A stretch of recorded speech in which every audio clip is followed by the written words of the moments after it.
Врисоци на деца, прозорци заградени со решетки и невозможен обид да се избегне чадот. Вакви потресувачки сеќавања од ноќта кога се случи трагедијата со пожарот во дискотеката Пулс во Кочани, раскажа првиот сведок во судската постапка за случајот. Дејан Николов, како сведок на обвинителството, одговараше на прашања пред судот. Ноќта на 16 март, со неговиот син бил на концертот на ДНК. Излегле надвор пред да избувне пожарот и биле во близина на објектот. Забележав дека снема струја и тогаш настанаа големи врисоци, страшни беа, и почна силен дим да излегува од предниот дел. Од женското веце видов дека вентилаторот не работеше, излегуваше црнчат. Децата ги фати паника. Првим почнав да прскам со цревото во вентилаторот и тогаш слушнав гласови и тропање. Со решетки беше тој прозор. До него имаше уште еден прозор кој беше заграден.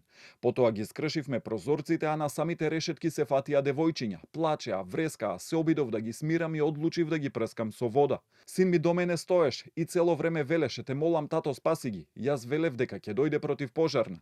Побараа: "Чичко, прскај полесно, така дишеме." Пожарникарите потоа брзо дојдоа. Родителите на загинатите низ солзи го слушаа ова сведочење. Тие претходно изразија сомнеш дека обдукцијските наоди за причините за смртта се нецелосни и бараа дополнителни токсиколошки анализи.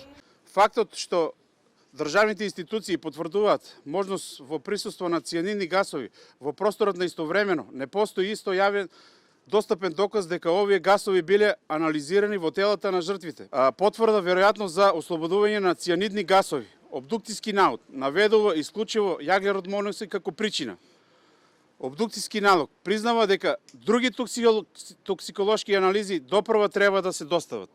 Од обвинителството вело дека причината за смртта на секој од починатите е неспорно утврдена и за најголемиот дел од нив таа е резултат на задушување од отровни гасови, а во обдукцијските наоди е наведено дека станува збор за комбинација од јаглерод моноксид и други отровни гасови. Вештачењата на Институтот за хемија и анализата на МВР одделение за форензички испитувања врз примероци од сите материјали вградени во клубот и начинот на нивно согорување ја потврдија веројатноста на испуштање на цијанидни гасови како последица на пожарот. Во конкретниот случај, кај починатите се констатирани покрај присуството на карбоксихемоглобин, цијаниди и термички оштетувања на лигавицата од дишните патишта. Стои во дополнителното произнесување од Институтот за судска медицина, кој е дел од доказниот материјал. Исто така на самото судење, вешто лице од Институтот во детали ќе се произнесе за сите овие околности. Велат од обвинителството и додаваа дека не постои причина за дополнителна обдукција или есхумација на починатите. Во ведни зборови на денешното рочиште дадоа и Александар Нацев, собственикот на Рубиком, агенцијата која го обезбедувала Пулс, и представниците на останатите обвинети фирми. Со неверување гледав како со неверојатна леснотија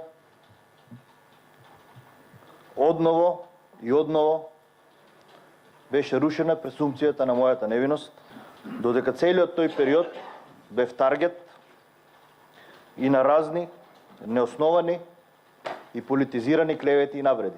За да се цени дали постои одговорност на правното лице, треба да постои раздвојување, односно точно определени одговорни лица и временска јасност.